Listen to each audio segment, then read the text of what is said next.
Final update, my girlfriend had a meltdown and fell asleep on my couch. My girlfriend was released from the psych ward yesterday and decided to break up with me for a while. She suffered a massive mental health crisis a couple of weeks ago and ended up taking a mental health leave from her job. She showed up at my work wasted and high and I had to take her home. She admitted herself to the hospital the next day and stayed for 2 weeks before she was released. Last night she knocked on my door before running back to her car. She left a box with all my things from her apartment and a letter attached to the box. In the letter, she said she needs to take a break from our relationship so she can take care of her mental health. She is in an extremely unstable condition and is receiving treatment for depression and ideation. She does not feel safe being around anyone at the moment and does not trust herself to make logical decisions around people. She is taking her medication and no longer feels like the world is ending, but she is going back to the hospital to receive assistance with her depression.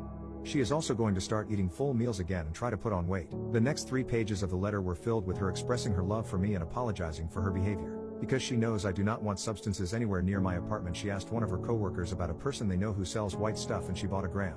She bought it in a brown bag along with some other substances and hoped I would look at it and break up with her. When I didn't, she decided to sniff the white stuff and put a line on the kitchen table. She bought 10 bottles of wine and drank 2 of them and scattered the bottles around the apartment before taking an Uber to my job. Because I was the only thing that was stopping her from jumping off a bridge, she hoped that I would get mad when I saw her walking into the fire station wasted in the state of my apartment when I brought her back and broke up with her. Despite my anger, I did not break up with her and she ultimately decided to check herself into the hospital. She dedicated 1 page to apologizing for her actions that morning and all the things she did before because of her mental health. She doesn't deserve a patient boyfriend like me who has the biggest heart in the world, and she is afraid of corrupting me. She told me to find a woman who does not have the same problems as her and treat that woman with the same respect I gave her. The last page was her telling me how grateful she was to have me as a boyfriend and she could never repay me for the 5 years of love I gave her.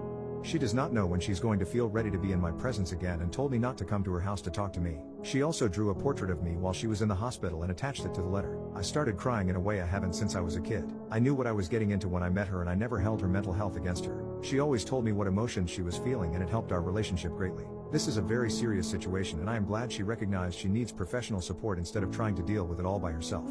She's had episodes before but nothing like this. I miss her. I miss her so much. My apartment has been quiet for the past 2 weeks without her being loud and creating noise and I hate it. I miss holding her and rubbing her back while she fell asleep. I miss the streak of blonde hair in her black hair, her big, black, beautiful eyes, and how she always smelled like lavender. I miss cooking for her and making dinner so she had something to eat after a shift. I miss the smells of whatever recipe she was attempting to replicate from Pinterest. I miss the video of Daniel Craig saying "ladies and gentlemen." The weekend she would send me every Friday after 5 p.m. I miss her chicken katsu and spam musubi and her cooking. She made 2 containers of katsu and curry and put them in my refrigerator before she started her white stuff plan, and every bite I took made me miss her more. I miss exercising and doing ab workouts with her. I miss trying new hiking trails with her. I miss watching whatever dumb reality TV show she was obsessed with every 2 months and her asking a million questions every time she watched a sporting event with me.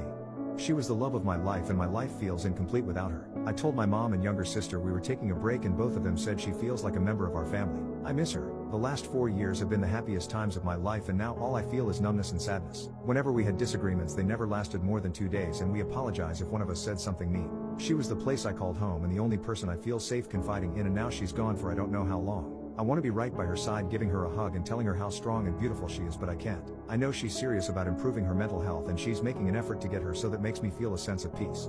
I hope she is able to find a sense of calmness in her mind. I collected all her things and dropped them off at her house this afternoon, then got on the highway and just kept driving for an hour.